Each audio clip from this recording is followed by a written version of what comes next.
अमूमन मैंने देखा है कि घर में लड़ाइयाँ पड़ी रहती हैं, परिंदों की तरफ ध्यान है, बेगम की तरफ ध्यान ही कोई नहीं है। बेगम को भी एक बर्ड में पार्टनर बनाया पेयर में। अच्छा। अर्निंग बेगम को जाती रही, अब तो अल्हम्दुलिल्लाह बेगम भी पब्लिसिटी करती मेरी। वीडियो देखी जिसमें उसने मुर्गियाँ रखी, तो बेचारा कह रहा था 6 महीने हो गए, एग्जैक्टली इतना खर्चा आ गया, मुर्गियों ने अंडे ही नहीं दिए।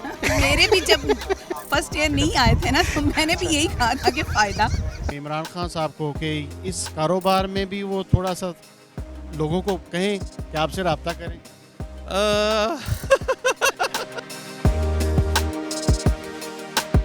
जो बंदा भी साइड बिजनेस करना चाहता है, कहता है कि उसकी इनकम अगर जॉब से नहीं वो पूरा कर पाए तो वो उसको एज अ साइड हॉबी जो है वो उसको ज़रूर जो है ना उसको ज्वाइन करें। मोटिवेट शायकीन खुद ब खुद हैं परिंदों के काम से। नई बात डिजिटल की वीडियोस देखने के लिए हमारा चैनल सब्सक्राइब करें और बेल आइकन पर क्लिक करना मत भूलिएगा। अस्सलाम वालेकुम नाजरीन, मेरा नाम मोहम्मद नईम दिरत है और आप देख रहे हैं नई बात डिजिटल। आज लव बर्ड की बड़ी ज़बरदस्त पुरवकार तकरीब है जहां पर तमाम लव बर्ड्स यहां पर इकट्ठे हुए हैं, गेट टुगेदर कर रहे हैं और अपना अपना एक्सपीरियंस है वो एक दूसरे के साथ शेयर कर रहे हैं। ये जो रुझान है पाकिस्तान के अंदर ना सिर्फ बैनुल-अक़वामी सतह पर बढ़ता जा रहा है और इससे जुड़े तमाम वो जो शौकीन हजरात हैं उनसे बात करेंगे, उनसे जानेंगे कि वो आया इस जो शोबे के साथ किस तरह मुंसलिक हुए और उनकी क्या इसके साथ लेकर क्या दिलचस्पियाँ। आइए उनसे बात करेंगे, मेरे साथ रहिएगा। ये लोगों से बात करते हैं, इसमें मर्द भी हैं और ख़वातीन भी हैं। सबसे पहले हम ख़वातीन से बात करते हैं कि वो इस शोबे के साथ कैसे मुंसलिक हुई। अस्सलाम वालेकुम, बात करेंगे, क्या हाल चाल है? क्या नाम है आपका? कमल इरफान। अच्छा, आप ये बताइएगा कि ये कहा जाता है लव बर्ड जो महंगा शौक़ है, कैसे? नहीं महंगा नहीं है। अगर महंगा है तो छोटे फैंसीज के आप लिए भी है, बड़े घबरा फैंसीज क्यों के रहे लिए भी हैं? है। घबरा क्यों रहे हैं? नहीं, इजीली नहीं, बात बिल्कुल करें। नहीं, हाँ जी। अच्छा, छोटे फैंसीज के लिए, बड़े फैंसीज के लिए, दोनों के लिए कोई ऐसा इशू नहीं है। सही है। तो कैसे शौक़ पैदा हुआ आपको? बस पहले कोई बर्ड रख के पास, यानी कि एक आधा पेयर रख के उसके बाद ऐसा ऐसा शौक पैदा हुआ और उसको बढ़ा लिया। अच्छा, इसको शौक़ को आप बिज़नेस की तरफ लेके जा रहे हैं, सिर्फ शौक़ ही है? नहीं बिजनेस की तरफ लेके जाएंगे अब इंशाल्लाह। सही है, आइए मेरे साथ रहिएगा।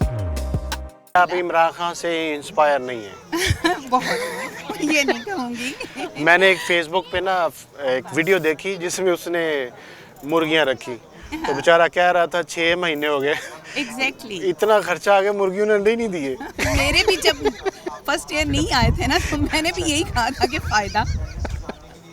लेकिन अच्छा। अल्हम्दुलिल्लाह, तो डेफिनेटली शौक तो है, लेकिन जब आप अर्न कर रहे होते हैं ना तो वो और अच्छा लगता है। कितना अर्न कर लेते हैं? ये आपके लिए नहीं कह रहा, ये उन हजरात के लिए कह रहा हूँ जो आपको देख रहे हैं। नहीं, डेफिनेटली ऐसा है, लेकिन उसमें ये फिर वही बात आ जाती है कि हर किसी की अपने अपने रेट्स हैं, क्योंकि क्वालिटी पे डिपेंड कर रहा होता है। इतनी मतलब समझदार ख़वातीन, किसी एक ने नहीं बताया मैं इतना कमा रही हूँ। नहीं, एक्चुअली मोस्टली फर्स्ट ईयर है सबके, या 2 साल ज़्यादा से ज़्यादा, तो उसमें ये कि कमाई ज़रूर है, अगर नहीं कमा रहे तो वो आते नहीं। देखिए, आपको देख के कुछ लोग आएंगे, चले उनको सिर्फ उनके लिए बता दें कि लमसम इतना महीने का हम कमा लेते हैं। नहीं, वो लमसम देना गलत बात है, फिर वो कहेंगे तुमने कहा था आया नहीं। और पैसा हमेशा बता किस्मत से आता है। नहीं, कम वो बता दो। किस्मत से आएगा और आप अगर मेहनत करते हैं तो आप अर्न करते हैं। अभी तक आपके जो परिंदों की जो अमाउंट है कितने लाखों में है? एग्जैक्टली, लाखों में। लाखों में है। बिल्कुल तो लाखों इसका मतलब फिर लाखों में कमा भी रहे होंगे। नहीं, अभी इतना ज़्यादा नहीं कमाया। अच्छा। लेकिन ये है कि आप ये समझ लें कि मैंने जो लगाया है वो ले लिया है। जी, हमारे साथ एक मर्द मौजूद हैं, माशाल्लाह उन्होंने गिला भी किया, हमसे भी बात करें। आपसे सवाल मेरा पहला यह कि आप बाकायदा लव बर्ड हैं? जी अल्हम्दुलिल्लाह, मैं पिछले 5 साल से तकरीबन लव बर्ड ब्रीड करवा रहा हूँ। कौन से वाला? अल्हम्दुलिल्लाह मेरे पास अपलाइंस में सारे कलर्स हैं। मेरे पास कर्मिनोज, अल्बाइनोज, डकिनोज, बारबलोज, कॉमन लटीनोज, फिशरीज, ये सारी वैराइटीज़ मेरे पास। हमें कौन सा पता चलना, जो मर्जी आप कहिए जाए। जो सुन रहे हैं उन्हें सर बहुत पता है। अच्छा, ये बताएं कि ये जो परिंदों के नाम आपने बताए, माशाल्लाह मेडिसिन की तरह आपने ऐसे फर बताए। Yes sir. एक परिंदे की कास्ट क्या है? सर एक्चुअली इसमें जब कॉस्ट इस खरीदा तरह जाता से है कि हम तकरीबन 1500-1600 रुपया से पीस से लेकर तकरीबन 10 लाख रुपए तक पीस ले सकते हैं। अब वो हर एक ब्रीडर की अपनी कम्बिनेशन होती है, उसने किसको किसके साथ मर्ज करना है और उसने आउटपुट रिजल्ट क्या लेना है। एक्चुअली सारी हॉबी इसी पे डिपेंड कर रही होती है कि आपके पास इनपुट में क्या है और आप आउटपुट क्या लेना चाह रहे हैं, उसी पे आपकी सारी हॉबी है, उसी पे आपका सारा शौक है। आज पता चला ये परिंदे भी बड़े, जो परिंदे पालने वाले ये इनके भी बड़े असासे होते हैं। आपके कितने असासे हैं? सर अल्हम्दुलिल्लाह मैं 5 साल से ब्रीड करवा रहा हूँ। इससे आप खुद समझ लें कि मेरे पास अल्हम्दुलिल्लाह अच्छे अप्लायंस और अच्छे कलर्स में मौजूद हैं। सर एक्चुअली यार आपको कुछ नहीं कहेंगे। मैं उन लोगों के लिए आपसे जी। सवाल पूछ रहा हूँ जो इसका शौक रखते हैं, आना चाहते हैं। जब हम बर्ड को शौक के तौर पे लेते हैं फिर वो हमें पैसे भी देता है। कितने देता है डिपेंड कर रहा होता है कस्टमर पे और बायर पे। अब देखें, आप जब ब्रीडर का आपको शौक नहीं है, आप उसको पैसे के तौर पे ले नहीं सकते क्योंकि वो लाइफ स्टॉक है, उसने किसी वक्त भी मर जाना है, उसने किसी वक्त भी बीमार हो जाना है। आप उसको कह नहीं सकते कि जी ये मेरा लाख वो तो रुपया पड़ा है। किसी की भी गारंटी नहीं है। जी बिल्कुल। कि मार्केट कहाँ पे या कहाँ पे सेल करते हैं या फिर ऑनलाइन ही आप सेल करते हैं? हम ऑनलाइन भी सेल करते हैं और हम वैसे मार्केट में भी सेल करते हैं। मार्केट कहाँ पे है लाहौर में? LOS है, ये आगे चौक है या टोलिंटन मार्केट है। ये 3 मार्केट मेरे घर के पास लगती हैं। कोशिश हमारी ये होती है कि हम कस्टमर टू कस्टमर प्रोवाइड करते हैं, वो ज़्यादा बेस्ट रहता है। लेकिन बाद मजबूरी ऐसी आ जाती है कि हमें फौरी अर्जेंट ही नीड पड़ जाती है, तो उसमें हमें ये करना चाहिए। तो हम फिर अब ज़ाहिर मार्केट हमें वो चीज़ नहीं देती है जो हमें कस्टमर टू कस्टमर डीलिंग में मिलता है। बेगम को खुश करने की बात हो रही ना, तो वो पैसे से ही बेगम भी खुश और हम भी खुश। और सही है। अच्छा, आपकी बेगम इस शौक से खुश है? जी अल्हम्दुलिल्लाह। अमूमन मैंने देखा है कि घर में लड़ाइयाँ पड़ी रहती हैं, परिंदों की तरफ ध्यान है, बेगम की तरफ ध्यान ही कोई नहीं है। शुरू में थे कुछ गैप्स, लेकिन जैसे जैसे हॉबी बढ़ती गई, अपनी भी अर्निंग आती गई, उसमें से बेगम को भी एक बर्ड में पार्टनर बनाया पेयर में। अच्छा। अर्निंग बेगम को जाती रही। अब तो अल्हम्दुलिल्लाह बेगम भी पब्लिसिटी करती मेरी। अच्छा। बर्ड लगाएं। आप क्या करते हैं? जी, मैं बाय प्रोफेशन एक आर्किटेक्ट हूँ और उसके साथ साथ मैं पंजाब यूनिवर्सिटी में लेक्चरर हूँ, पढ़ाती हूँ और अब PhD भी कर रही हूँ। जी। आज इस इवेंट पे आपका कैसे आना हुआ? अच्छा, ये इवेंट जो है ये इसके ऊपर पहले तो जिन लोगों ने बुलाया उनका शुक्रिया, और दूसरी बात ये कि ये इवेंट जिस मकसद के लिए हो रहा है, लव बर्ड की प्रमोशन के लिए और उसकी वेलबींग के लिए, तो लकीली मुझे बचपन से बहुत ज़्यादा शौक था बर्ड्स कीपिंग का और हमेशा रखे भी थे बर्ड्स। तो अब जो है, क्योंकि मैं एक टेक्निकल इंसान भी हूँ, तो मैं चाहती थी कि ये एक मैसेज लोगों तक पहुँच सके कि हम जब क्वालिटी की बात करते हैं ना बर्ड में, तो हमें थोड़ा सा उनकी नेचर को स्टडी भी करना चाहिए, हमें उनके हैबिटेट को स्टडी करना चाहिए, हमें ये चीज़ स्टडी करनी चाहिए कि हम उनके लिविंग स्टैंडर्ड को बेहतर कैसे कर सकते हैं। ये एक बहुत इंपॉर्टेंट चीज़ है जिसके ऊपर मुझे लगता है कि फोकस कम था अभी तक। जिस वक्त मेरे साथ मौजूद हैं लव बर्ड सोसाइटी के जनरल सेक्रेटरी रहीम अहमद ढिल्लू साहब। अस्सलाम वालेकुम सर। वालेकुम सलाम जी। क्या हाल चाल है आपके? गुड। आप बड़ा ज़बरदस्त आपने मेला सजा रखा है। यहाँ पे कितने लोग हैं? जी, ये अप्रॉक्सीमेटली जी यहाँ पे इस टाइम जो लोग हैं दे आर मोर देन 500 एविकल्चरिस्ट। एविकल्चरिस्ट हम बोलते हैं जो लव बर्ड फार्मर हैं, जो लव बर्ड को ब्रीड कराते हैं। और ये सारे लोग जो यहाँ पे आए हैं इस खूबसूरत बर्ड की वजह से हैं कि कुछ नॉलेज, इन्फॉर्मेशन और एक दूसरे के साथ गैदरिंग है। तो आप समझते हैं कि इसमें फ्यूचर है आम आदमी का?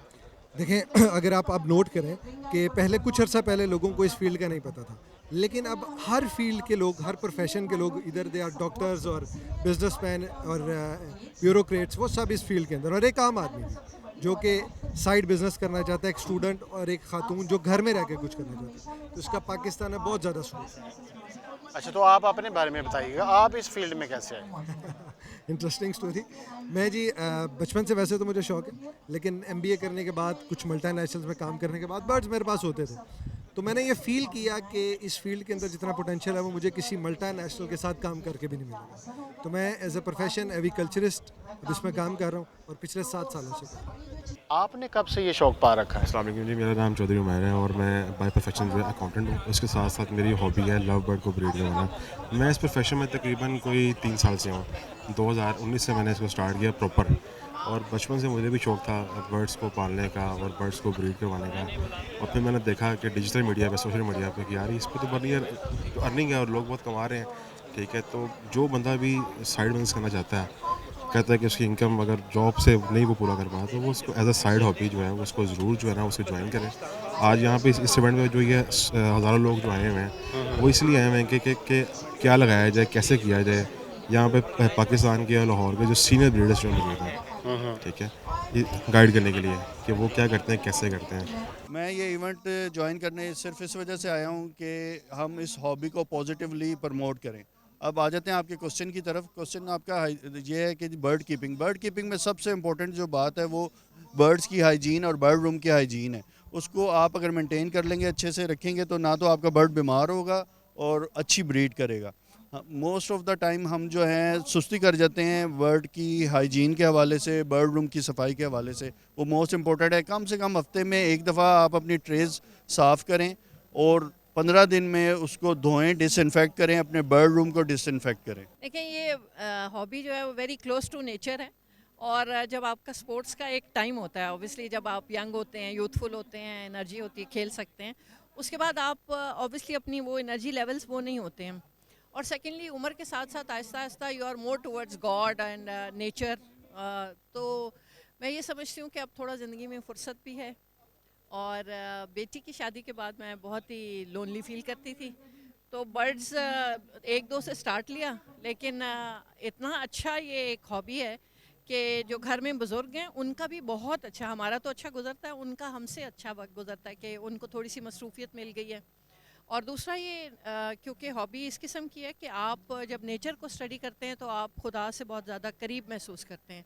तो आई थिंक ये ऐसी हॉबी है जो लेडीज़ जो हैं ख़ास तौर पर, जो लोग ख़ास तौर पर, क्योंकि it's not my profession, but still I must say कि जो लेडीज़ जो हैं वो अपने हस्बैंड्स को सपोर्ट करना चाहती हैं, तो वो घरों में रहते हुए इस हॉबी को बहुत अच्छे तरीके से आगे लेके चल सकती हैं और हेल्पिंग हैंड बन सकती हैं। जी, मेरे साथ मौजूद हैं लव बर्ड के जो रूह रवां हैं इस महफिल के, तो उनसे बात करते कैसे ख्याल आया ये पूरा मेला यहाँ पे सजाने का। सर जी, सबसे पहले वीडियोस बनाने की वजह से है ना, जो लोगों का फीडबैक आता रहा है, मैंने कभी उसको इग्नोर नहीं किया। तो लोगों के फीडबैक में हमेशा ये होता था कि यार हमें भी बुलाया जाए, हमें भी उन मजलिसों के अंदर, उन दावतों के वो शरीक किया जाए। मैंने कहा एक अब इतने चाहने वाले हैं, तो मैंने कहा इस तरह एक इवेंट करें कि लोग कमेंट्स में डालें, हम उसका इंतखाब करें और एक दावत करें। एंड अल्हम्दुलिल्लाह एक पॉजिटिव, मैं समझता हूँ, एक माहौल बना है।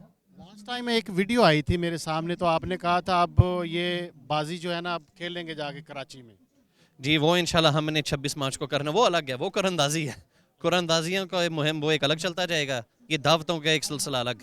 तो कैसे ऑडियंस को आपने, जो शायकीन को कैसे मोटिवेट कैसे किया?